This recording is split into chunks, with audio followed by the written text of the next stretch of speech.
Australia's borders to be closed until 2021. Let's have a look. Hello everyone, Florian.Heise here, and welcome to another episode of HeiseSays.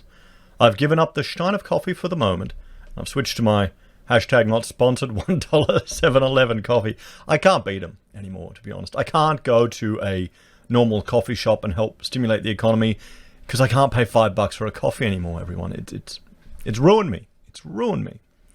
Now, aside from my coffee obsession, I thought we'd have a look at this article from the ABC because, well, our borders may be closed until 2021. Now, tourism is just a small part of the economy. Just a small part of the economy. We'll have a look here at this chart. $60 billion worth of our economy, about 3% of our national GDP, and just employs about 600,000 people. So the fact that they're keeping the borders closed is going to have a big hit. But if we have a look, if we jump over here, and this is Flight Radar 24, and we can see here all just the different planes flying around the world, going back and forth. If we zoom into here, we can see, just what's going around Australia. There doesn't seem to be that much traffic at the moment. Oh, around Brisbane looks pretty busy. But, it'd be great if we could see passenger capacity of some of these flights, of where they're headed. But, if we just think about the idea of shutting off our country to the rest of the world, the impact that's going to have on our economy. Now, tourism, like I said, $60 billion. Let's bring up the Observatory of Economic Complexity and just look at a few of our other export industries. And you can see here the size of our economy. Our exports are $248 billion. And comparing it to coal is $57 billion, so slightly smaller than our tourism sector. Iron ore is 48, petroleum gas is at 17, gold is at 16.1. Iron ore, we're the biggest exporter on the planet. So this hit to our tourism industry is huge. It's going to have a big impact on Australia. It's even going to have an impact to us as a family.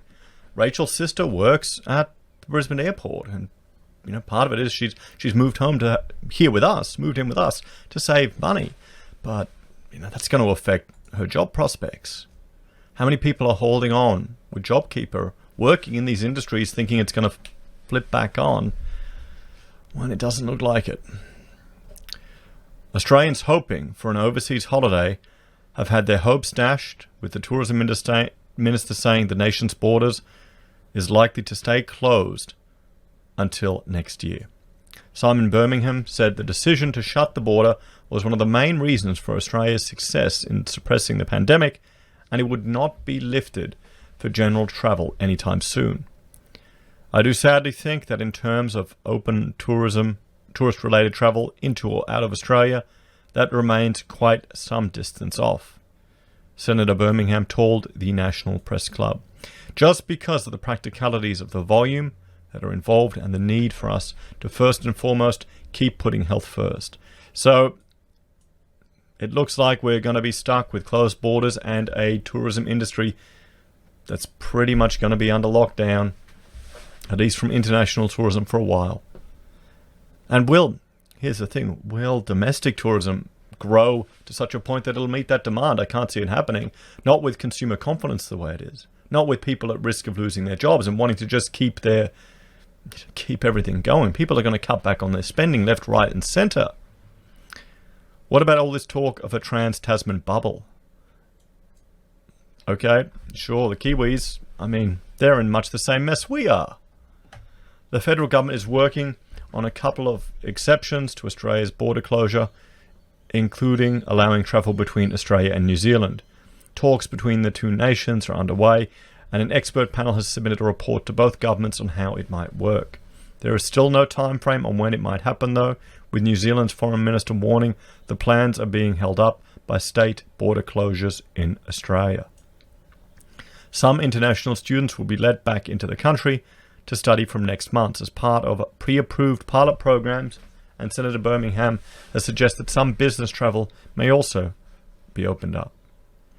I think those who might not only be international students, but be here for long-term work purposes or long-term business and investment purposes, logically, you can extend those sort of same safeguards to them and their state, he said. Or why can't you just do that for all tourists then? We're not talking a small number of international students here. We're talking investment and property. Or maybe not, because they haven't opened it up to migration. I hope that we can look eventually at some of those countries we have similar success in suppressing the spread of the pandemic to Australia and New Zealand, and in working through that with those countries find safe pathways to deal with essential business travel that helps to contribute to jobs across our economies. The biggest risk of all of this is that businesses adapt and realize they don't need to spend all this money on this travel going back and forth and round in circles. And they can adapt, use Zoom, use other technologies, use online meetings and collaboration platforms to avoid this expense, so that the recovery, when we do see it, won't be as high as people are hoping.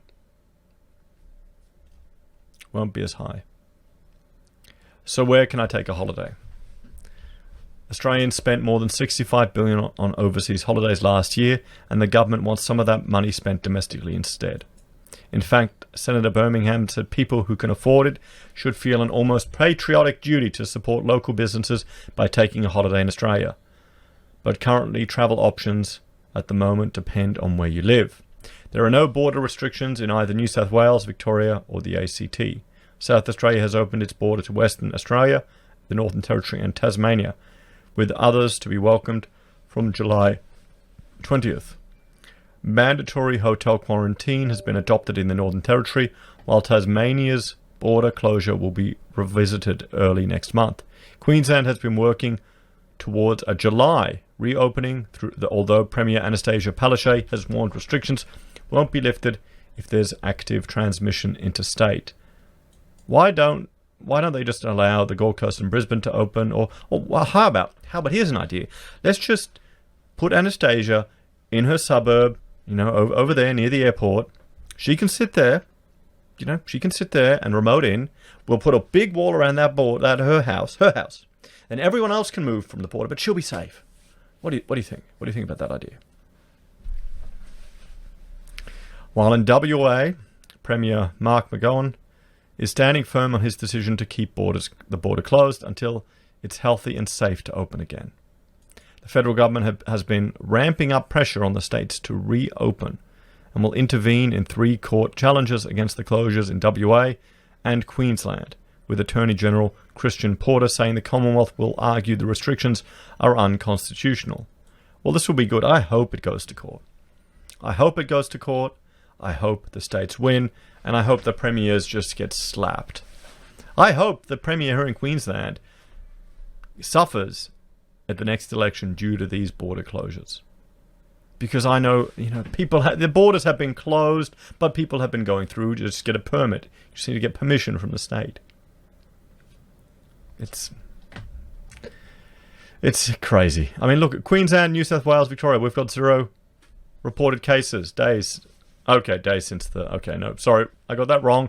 We had a case today, or yesterday when this was written. Nevertheless, guys, the numbers are still so low. We need to get activity happening. We need to get businesses moving. We need to get people allowed to trade. There can be methods implemented for people to stay safe. People are adults. What do you think? This is going to be a big hit to the tourism industry. You think the domestic people will jump in and step up, or will it be a longer term hit? As always, please let me know your thoughts and opinions in the comments below. Please like, share, and subscribe to the channel. If you're a fan and want to support the content I create here, there are a few ways you can. You can join the channel on YouTube or Patreon. You can support us via using our affiliate links at Amazon or eBay, or Independent Reserve and Kucoin. You can buy our merch from HeiseSays, support us using Gold Pass from the Perth Mint, or via PayPal. Thanks everyone. Have a great day. I'll see you next time.